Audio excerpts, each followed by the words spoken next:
ஓம் ஆறுமுக அரங்கமகா தேசிக சுவாமிகள் திருவடிகள் போற்றி. தவ திரு குருநாதர் ஆசியால் அகத்தியர் சன்மார்க்க சங்கம் தூத்துக்குடி கிளை சங்கத்தின் சார்பாக 9/1/2026 தூத்துக்குடி தெப்பக்குளம் மாரியம்மன் கோயில் வளாகம் மற்றும் அரசு மருத்துவமனை வளாகத்தில் பசித்தோர் சுமார் 350 நபர்களுக்கு சாம்பார் சாதம் சிறப்பாக வழங்கப்பட்டது.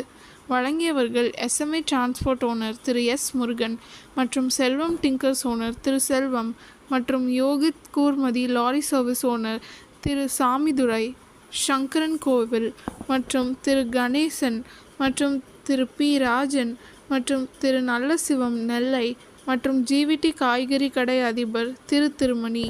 அன்னதானத்திற்கு பொருளுதவி செய்தவர்களும் தொண்டு செய்தவர்களும் அவர்கள் குடும்பத்தாரும் எல்லா வளமும் பெற்று சிறப்புடன் வாழ வேண்டுகிறோம்.